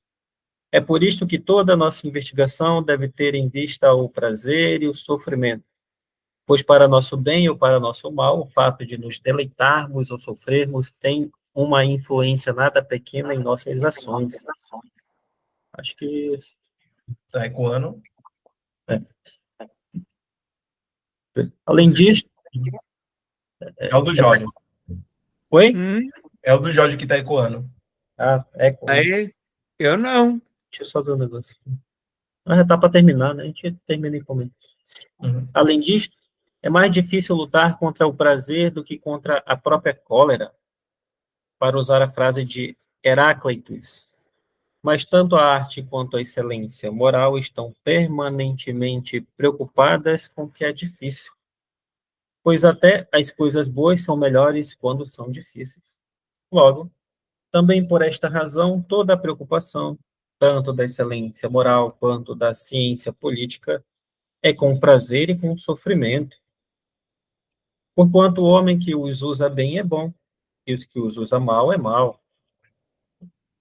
Demos por dito, então, que a excelência moral está relacionada com prazer e sofrimento, e que ela é exalçada pelas ações nas quais sobressai, e que, se as ações são praticadas de maneira diferente, ela é destruída, e também que os atos nos quais ela sobressai são aqueles nos quais ela se realizou plenamente. Rapaz, hein? E questão do prazer e do sofrimento ele aborda, né? Bom, peraí, onde é que a gente parou? Parou aqui. Eu já tinha pensado sobre isso, assim, né? Sobre a questão do sofrimento, ser pedagógico e tudo mais. Eu só não sabia que o Aristóteles falava sobre isso, né? Dessa questão, assim, eu vim conhecer hoje. Interessante. É por isso que tu bates à tua miúda, tu bates à tua filha. Não queres disfarçar, bates muito, que é para ela sofrer muito. Não. Que é para ela. Não diga isso, não, que está sendo gravado aqui, aí o conselho tutelar vem bater na minha porta, aí tu lá. Já me lembrei disso. Rapaz, não me complique desse jeito, Jorge. Não, ele está salvo porque ele está em Portugal. A polícia não vai bater na porta dele. Agora eu, eu só tenho algo, se eu tiver algo a dizer, que eu digo, olha, eu testemunho. Ai, credo, não. Aqui não, aqui é crime. Aqui é crime. Aqui também, é crime. Eu acho que é isso, rapaz. Ai, que coisa. Não, mas isto é questão do castigo, não é? Não é? A piada é de mau gosto, mas eu não me lembrei que estava a ser alvo de gravação. Mas assim, eu acho muito complicado essa posição do Aristóteles, tá? Porque sofrer necessariamente não conscientiza as pessoas, né? Tem uma frase, eu não sei de quem é, eu não sei se é do Nietzsche, que diz que o prazer bestializa as pessoas. Só o sofrimento humaniza as pessoas. É do Nietzsche, né? Essa frase? Né? Eu não sei se é dele. Né? Mas tem um toque aristotélico aí nisso aí também. Sim, mas aí é que tá. É porque parece que quanto mais a gente tem prazer, a gente se torna bestial, né? A gente se torna bestial. E com isso a gente também perde a mão de muitas das coisas, entendeu? Perde a medida das coisas, por assim dizer. E quando a gente tem muito sofrimento, a gente acaba se humanizando, né? A gente acaba, por assim dizer, se padecendo até mesmo do sofrimento dos outros, né? Por conta que você já sentiu aquilo, né, em si mesmo. Então, é como se, tipo, né, é por isso que o prazer bestializa, né? Porque a pessoa que só sente prazer vai olhar e vai dizer, poxa, mas por que está sofrendo? Não entendo. Né? E o outro vai dizer que não. Né? Eu entendo completamente, porque já passei por situação semelhante. Né? E aí, daí, o sofrimento ser a parte que humaniza a pessoa. Né? É cura, pode ser uma cura, tal como Aristóteles diz. Cura o excesso contrário. Porque o prazer é simples. Né? O prazer é algo simples. Sim. Aparentemente. Mas não é assim. Não. Uhum. Achei também outra coisa que é bem interessante, essa dualidade, né? Ele coloca de um lado aqui, né, como se diz, o nobilitante, o vantajoso, o agradável, né? E aí, do outro lado, tem o ignóbil, que seria o contrário de nobilitante, Claro. o nocivo, no lugar do vantajoso, e o penoso, que está no lugar do que é agradável, né? Tipo, Exato. fazendo aqui o par conceitual, né? Tipo, eu defino um em oposição ao outro aqui. É aí que está o problema todo. É nessa. O sofrimento, por cada um deles pode ser alvo de prazer e de dor, não é?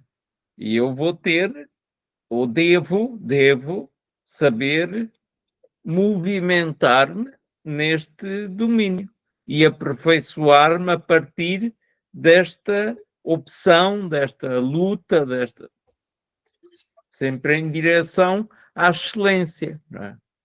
Que do ponto de vista de Aristóteles vai ter de se recusar tudo o que é o contrário daquilo que ele diz aqui, não é? Portanto, aquilo que há a evitar é o vil, o prejudicial, pronto, isso aí há que evitar. Tenho de lutar contra isso. Lutar contra isso, mas não quer dizer que eu, por vezes, não tenha de usar isso. Aí entrou outro problema, não é? Não, eu me pergunto, Jorge, se a gente não está adestrando no lugar de educar quando está fazendo isso. Pois, Entendeu? Porque quando um animal faz algo errado, a gente sim, põe um animal. sim. Entendeu? Sei lá, Esse fez é o xixi problema. dentro de casa. Entendeu? Aí você vai lá e briga com ele, sei lá. Entendeu? Isso é Eu uma. me pergunto se a gente não está adestrando no lugar de educar. Sim. Isso é um problema que surgiu várias vezes. Eu lembro-me de pessoas que diziam isso, não é? À minha frente. Então está a dizer, então isso não é educar, isso é aquilo que eu faço com o meu cão. Estou a condicionar o cão. Mas a educar não é isso. Pois, não é, de facto. Porque Educar é fazer a pessoa educar. tomar consciência de algo, entendeu? Pô, claro. Ela não vai fazer, não é por conta que ela vai ser punida, mas sim porque é errado. Até porque se a gente for por essa linha, no momento que ela puder fazer e que ela tiver certeza da não punição, ela fará. Entendeu? Aí está a opção, aí está o optar, aí está o dever. Não é? Aí está o problema do saber o que fazer. Não é? E da permanente luta, do permanente debate entre duas forças para as quais eu sou atraído, não é? Sou sempre atraído para aquilo que é vil e para aquilo que é santo, para as duas coisas. Para o que é demónio, porque é demónio e para aquilo que é santo. Por Deus e pelo demónio. Sempre. Em tudo, falando assim, não é? Em tudo. A ética, a excelência vem numa opção em que, a certa altura, dirá, não é? Em que os outros aspectos, os aspectos que me,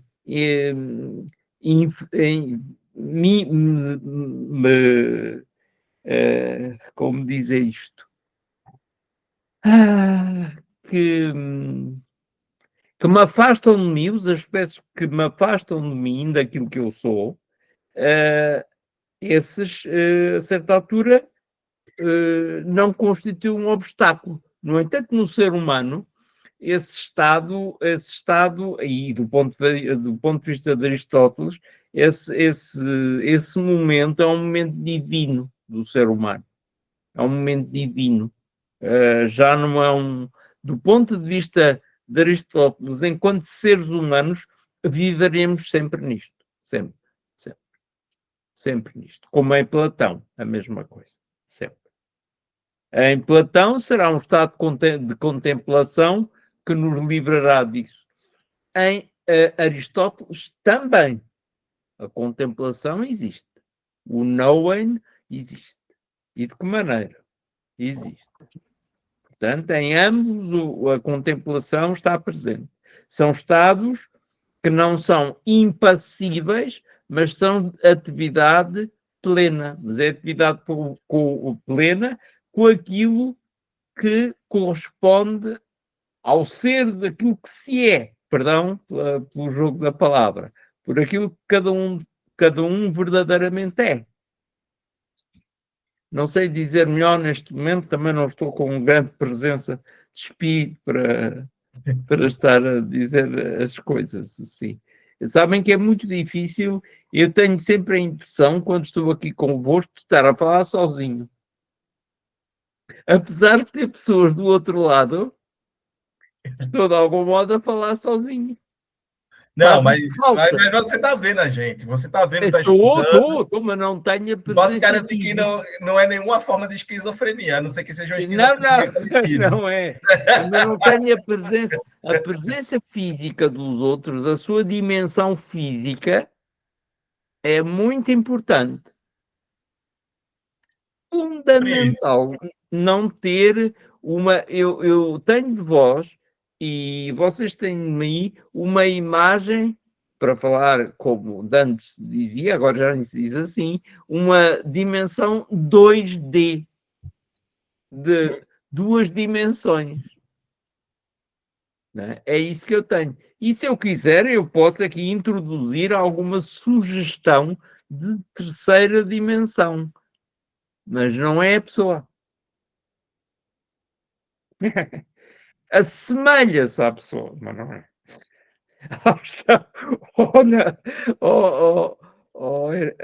É assim. É assim, Raidson. É o problema das coisas são. Enfim. Acho que... Pode falar, Elis. Não, fala aqui que depois eu falo. Eu ia dizer que ficou muito comum essas reuniões online depois da pandemia, né? Na pandemia se intensificou muito essa questão do isolamento, fazer faculdade online, né? Fazer reuniões, grupos. Eu mesmo fiz uns cursos online ali que eu dizia para mim mesmo, rapaz, nunca que eu vou fazer um curso online, se é difícil aprender presencialmente, mas em online, né? Aí eu cheguei a fazer assistente administrativo, e foi muito top, eu gostei. Eu acho fiz muitas. Foi num desses cursos aí, de assistente administrativo, que a professora falou assim para mim, rapaz, tu tem jeito de filósofo mesmo. É que eu tava vendo uns vídeos de um historiador brasileiro também que tem de filosofia, né? O careca lá, como é que é o nome dele? O Pondé. Tem um bocado de careca. De careca. O Pondé é outro. Leonardo Carnal. O Carnal. Ele não é filósofo, não, ele é historiador. Pois é, historiador, só que ele manja de filosofia que só também, né? Uhum. Especialista em Shakespeare, ele também. Aí ele tava dando uma palestra e tava falando sobre o francês lá que escreveu o Contrato Social, o Rousseau, né? O Rousseau. Estava dizendo algumas coisas interessantes lá que eu usei e falei, né, nessa aula aí, rapaz, tem de filósofo, aí parece que amadureceu a ideia, vou fazer filosofia, é isso. Aí foi dito certo. Não, Diz. Fala, Jorge, diz. Fala. Não, és tu, Edson. Não, pode falar, fale. Não falo nada.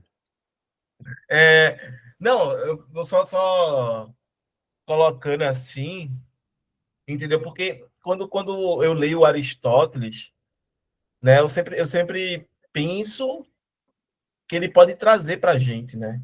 Que isso aqui que ele está colocando traz para por exemplo, para nossa realidade, para o nosso tempo. Obviamente, corro o risco de ser anacrônico, de ser acusado de estar sendo anacrônico, mas ao mesmo tempo que não. Né? E, por exemplo, aqui quando a gente vai falar, né, da lei do cara não poder dirigir quando bebe uma cerveja, mesmo que ele não esteja, né, ébrio, isso aí a gente pode tentar justificar tal lei a partir do próprio princípio aristotélico que está sendo posto aqui. Porque o cara, no fundo, ele está sendo imprudente. Né? Ele não é que ele matou alguém, que ele colocou a própria vida ou a vida do outro em risco, que ele está colocando com isso. Porque quando você bebe, os seus reflexos eles ficam mais lentos e eles são necessários para algumas reações, caso, né, aconteça o contexto. E aí eu fico olhando aqui nesse ponto dele e, sei lá, talvez seja um um ponto que a gente tem aqui que rejeitar mesmo dele, né? Eu não vejo a gente indo por aí. Educar, né, significa dar consciência, né? Pois, Significa dar consciência à pessoa. é, E não se dá consciência do que é certo e errado a ninguém, né, fazendo sofrer, batendo nela, dando não, castigando, etc. Você não. faz isso, né, através de diálogos, através de tentar sensibilizar a pessoa, né? Eu me lembro que uma vez eu fui doar sangue e tava morrendo de medo, era a mãe do amigo meu, e ela fez uma coisa comigo que, meu Deus do céu, até hoje eu me lembro disso. Ela pegou minha mão, colocou entre as mãos dela assim, e começou a falar olhando no meu olho. Só que quando ela começou a falar, entendeu? Era coisa assim de fazer a lágrima cair, entendeu? E eu queria desviar olhar, ela disse: não, você não pode desviar olhar, você não vai. Pronto, eu fui lá, doei sangue, etc. Só que, tipo, eu chorei bastante, né, etc. E aí o filho dela, que é meu amigo, me disse o seguinte: eu preferia levar uma surra do que ela fazesse isso comigo. Porque é assustador para quem é filho. Entendeu? Porque tocava lá no âmago, na essência do cara, pô. Entendeu? E aí foi quando eu entendi. Isso é da consciência. Né? Isso é da consciência, isso é educar. É. Ela não bateu, ela não fez. Mas fez o cara chorar, velho. Entendeu? Então, tipo. E ele que é filho, ele já conhecia, porque obviamente ele já deve ter passado por isso diversas vezes. Né? Pois, Ela começa falando, não, mas olha, a tia te ama e tudo mais, e, né, com aquela voz bem mansa, bem de veludo mesmo. Cara, eu fiquei olhando assim, cara, é isso, educar é isso. é um demónio, tu estás a ser tentado por um demónio. E emociona, mas o homem não chora. Um homem. Ok. Eita, Ai, tem até ai. uma música que diz, tem até uma música que diz assim: o homem não chora. Ah, pois não. Essa música é ruim, a métrica dela é horrível, é tudo IA. Olha a rima do cara. Ah, homem não chora, as malas lá fora, tô indo embora. Entendeu? É horrível. É horrível, horrível. É tudo IA. Eu ficava, meu Deus do céu, como é que alguém gosta de algo ruim desse? Não me lembro disso. Ah, mas assim, é por aí, Jorge. Eu acho que é muito mais por aí do que pela linha do Aristóteles, que se educa, tá? Sim. Não, Aristóteles é um homem da sua época, não é? Há que ver isso assim e entender isso, não é? Mas aquilo que ele fala é muito sério e, pelo menos, eh, aquilo que ele nos dá não são conselhos, não é isso. Aquilo que ele nos dá são chamadas de atenção, não é? Ele chama a atenção para, se quiseres, desmonta muita coisa em que nós vulgarmente não pensamos. Isso é verdade, não é? É no convívio uns com os outros e com nós próprios, não é? Ele nisto, olha, quanto mais não seja, é um excelente psicólogo, né? Um excelente psicólogo. Aproveitemos aquilo que ele, para que ele nos consiga acordar. Mas a grande doutrina é a do equilíbrio, não é? Para os gregos. E Eu, Aristóteles também. O eu acho equilíbrio. eu acho Aristóteles tão atual, sabia? Tu achas tudo o Mas tu que é. acha atual isso daí, velho? Esse modo de educar aí? Não, Não, não estou me referindo eu à tenho. educação, não. A educação, Mas, não. Assim, o sofrimento e o prazer, o que ele está dizendo, certo ou errado, não deixa de ser, né? Tem gente que aprende com sofrimento. O sofrimento também, Claro. ele tem o seu caráter pedagógico, né? Por É que que as inevitável. pessoas, por que as pessoas colocam, pelo menos a ideia era essa, né? Colocar aquele que fez algo de errado na sociedade preso atrás das grades. Com a intenção é o quê? Né, não sei se tem uma outra palavra, mas a única coisa que eu consigo lembrar é essa, revitalizar o sujeito lá, fazer ele corrigir, ressocializar, fazer ele reabilitar, fazer ele repensar as atitudes dele e tudo mais. Só que a ideia era essa, né? Se ele errou perante a sociedade, feriu as leis do Estado, feriu, sei lá, alguém, ele tem que ser preso, tem que ser punido. Exato, deve sofrer por isso. Exatamente, só que o que acontece? Eu não estou dizendo que ele tem que ficar livre, não. Tem que ser preso mesmo, ser cabo safado, né? Só que a ideia de reabilitar ele não acontece, né? Eu digo assim, às vezes a pessoa sai da prisão e sai, parece que pior do que quando entrou, né? Porque quando chega lá, o cara tem que sobreviver mesmo. Lá dentro ele tem que sobreviver. Então o que ele vai fazer? Ele vai se meter com algum grupo, ou dos nazistas, ou sei lá de quem, ou até mesmo dos evangélicos lá, porque muita gente prefere entrar nos grupos dos evangélicos, que é para eles mostrarem que eles, né, viraram outras pessoas, para ter a pena reduzida e tudo mais, né?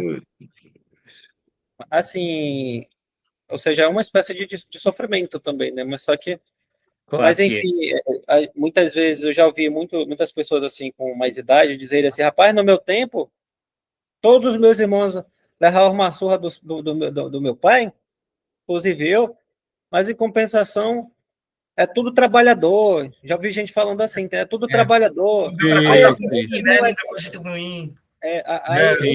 Esses molecotes, falando dos sobrinhos, né, e tal, esses molecotes aí que nunca levaram uma pena na cara, fazendo coisa errada o tempo todo, usando droga, não sei o quê, não sei o quê.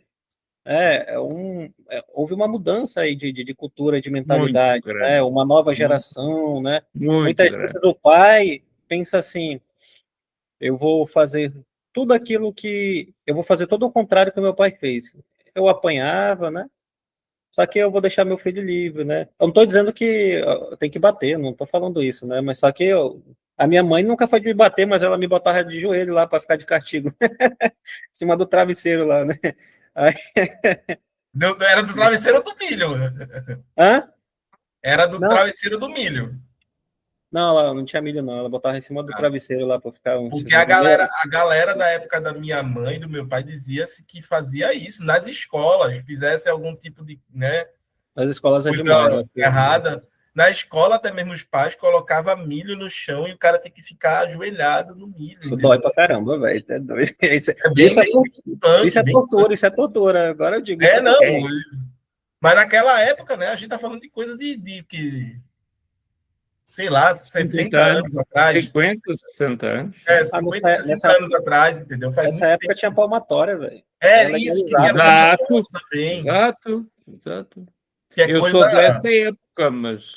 sou dessa época ainda, mas não estive claro não posso, estou a ser filmado, estou a ser gravado, mas pronto, não estive numa escola desse género, pronto, estive numa escola diferente, mas havia a palmatória ali para bater na mão, não é? Se a palmatória era uma coisa importante. E levar ainda hoje em dia, agora, por outros motivos, motivos de desequilíbrio, se bate nas escolas, sobretudo nas crianças. Há grandes problemas aqui com isso. Enormes problemas. Não, hoje é o contrário, Jorge. Hoje as crianças batem nos professores, é diferente. Também. É diferente. Entendeu? Hoje alguns alunos, eles se veem, sei lá, eu não sei o que se passa na mente deles não, mas eles se veem no direito de agredir verbalmente, fisicamente, um professor, né? Ou uma professora, né? Muitas vezes é isso. E aí é muito complicado, né? Muito complicado. Isso é um aluno mais velho, mas eu digo, muitas vezes, eu vi há pouco tempo uma reportagem aqui, não era um professor, era uma daquelas senhoras que toma cuidadora, alguém que toma conta das crianças antes de irem para a escola. Mas que é uma pré-escola, né? Como se chama aqui. essa pré-escola e a senhora bateu fecharam a escola, não é? Elas foram expulsas. Mas tá certo, Expulsas. tá certo. Sim, Tá certo. sim. Ninguém tem que agredir, deixando bem claro meu ponto, ninguém tem que agredir ninguém, ninguém tem que bater em ninguém. Nem o professor tem que bater no aluno, nem o aluno tem que agredir o professor. Agora, o que é que existe? Hoje em dia está tudo filmado, não é? Portanto, Sim. tudo está controlado. E ali, a miúda, ou o que é que foi, disse ao pai ou à mãe, aquilo foi parar à diretora, no dia seguinte, pronto, a escola foi fechada, esses cuidadores a imagem, foram expulsos e vão ao tribunal. Vão ao tribunal. Mas e ainda vão ter... é caso de tribunal, é caso de tudo Pois, isso. é. E vão receber dinheirinho. Mas a minha pergunta Mas o professor deve ser preso, né? No caso, deve ser preso, vou pagar uma pena por isso, não. Não, é só indenização, não. Quem foi alvo da agressão também vai ter dinheiro. Levou 3 ou 4 estradas, cada estrada 1.000 euros. Nossa. De indenização. O euro é 6 mil reais, praticamente. Mas a minha pergunta é, quando você é xingado por um aluno, o que fazer nessas horas aí? Responder, ou então responder sim, ou então enfim, conversar, tem-se conversar aí, tem-se conversar com o aluno, tem-se conversar com ele. O melhor é conversar com ele. Conversar com ele. Pedir a um amigo dele, uma amiga, que venha fazer uma reunião com eles, não é? Para se falar sobre o assunto, para ter vários pontos de vista acerca do assunto e ver o que. Se não se chegar ali a acordo nenhum, se o aluno reconhecer e pedir desculpa, pronto, a coisa está arrumada. Acabou ali. Se ele insistir que eu aquilo, eu aquele outro, eu nessa altura tenho o direito de defender, portanto vou pedir que prove aquilo que ele está a dizer. E para isso vai haver depois um processo complicado, não é? Processo complicado. Eu não sou desse tempo em que isso aconteceu. No ensino médio, isso nunca me aconteceu na vida. Porque não sou... Os alunos que eu tive, que neste momento têm quase 60 anos, quase, tantos quanto eu, quer dizer, têm menos 9 anos do que eu, são os mais... têm menos 9 anos do que eu, portanto têm 61, 61 não, têm 59, são os alunos mais antigos que eu tenho, esses e os últimos do ensino médio que eu tive, que neste momento têm 38, os do superior nunca agrediram, sim, sim, verbalmente. Não, no superior, Sim, verbalmente. No superior, eu acredito que não tenha acontecido nada disso, não. É só no ensino médio, porque é um bocado de adolescente. Claro. Agora, verbalmente insultam. Sim. Entendeu? Verbalmente falam coisas assim que são sim. reais. Sim. Reais, né? E no fundo, muitas vezes você só quer na sua aula. Não, no superior, estou a dizer no superior. No superior, verbalmente, sim. No superior. Sim. E se a coisa for além disso, também juntam um conjunto de pessoas e dão como nós dizemos aqui, uma carrada de porrada em cima que não... sim, isso pode acontecer. Não é comum, mas verbalmente é. Sobretudo pelas costas. Muito. É muito comum. Nossa, é complicado. Um ensino superior nisso é muito desagradável. as pessoas que estão a terminar a adolescência ou que estão na adolescência ainda, às vezes são mais diretas, são mais... não têm o mesmo tipo de estratagema intelectual que o do superior tem. O superior é mais esperto. É mais espertinho. Sim, o superior, os caras são... Né, é complicado. Por incrível que pareça, no superior, eu passei sem me esquivando de tudo isso aí. Né, na medida do possível, me esquivando das confusões. Né? Mas sempre rolava uma outra confusão e tudo mais. Sim. E busquei distância.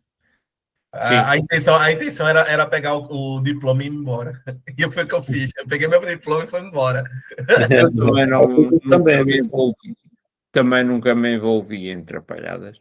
Não. E as pessoas com quem eu me dou e que são dessa época, não são pessoas desse. Nunca nos envolvemos em nada disso. Nunca. A mania com a nossa... Não, é com complicado. o nosso nariz empinado, nunca. Agora sim, eu já passei por poucas e boas no ensino médio de ter que separar briga, né? Não, isso nunca me aconteceu. De ter que segurar, né, determinado aluno para não bater no outro. Já teve que passar por isso. Já tive que passar por essas coisas. Né? Nessas daí eu já levei um pontapé, né? Ficou esperneando lá, eu já tomei já. Então já teve essas experiências assim. Agora, incrivelmente, são aqueles alunos que não estão muito interessados no conteúdo, não estão interessados em ter aula. Isso é que é pena. Estão mais interessados em outras coisas. Não é propriamente a escola, né? E aí é complicado. Entendeu? Isso é doloroso. Sim, em mais de um sentido. Em mais de um sentido. Quando você leva um pontapé na canela, fica ruim, né? Se for na canela, enfim, aí dói. Se for noutro sítio, enfim. Em mais de um sentido. Ou noutros sítios, aí é mais complicado. Não, tá bom. Na canela, só na canela. Tu a ser... Entendeu? Mas assim, para ter essa coisa de pensar mesmo, né, que a educação passa por essas atribulações aí, entendeu? E que muitas vezes, sei lá, alguns seres humanos, né, já tem, sei lá, tantos problemas que na hora de educar fica complicado mesmo, né? Na hora de estar ali, tanto na educação formal quanto na informal, né? Eu acho que aqui que o exemplo que eu dei lá da mãe do meu amigo, lá da minha tia lá, ela foi a melhor forma de educação que eu já vi até agora. Né? Busco uma forma melhor. Meu critério é ela ali. Ó. Meu critério é ela. Dia desse eu vou ligar para ela e vou falar isso. Dá-me cá um bocadinho de milho. Né? O bom é você ter um repertório, né? Porque muitas vezes um determinado critério, por exemplo, você agir que nem a mãe do teu amigo, né?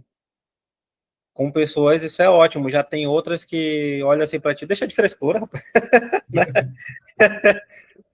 Que mandou que negócio que vai para lá. Porque já está acostumado mais com pancada mesmo, né? Tá entendendo? Tem gente que não quer saber muito de carinho, não. Assim, cara, o ser humano é complicado. A gente encontra gente de tudo que é jeito aí, né?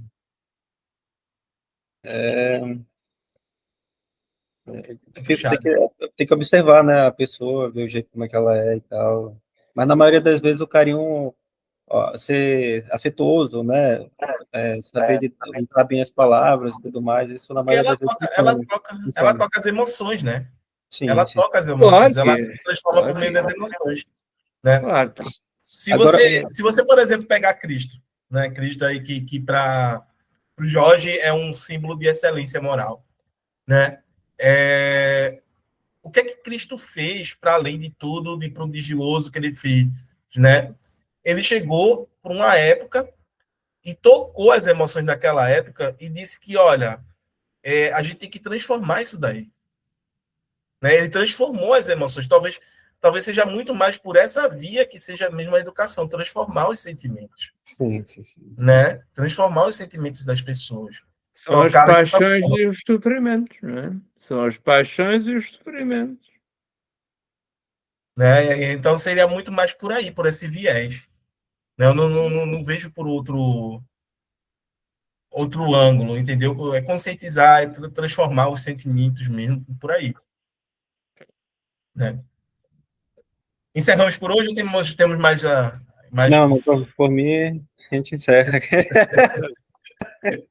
Falando aqui sobre os afetos, as paixões. Deixa eu parar essa gravação aqui.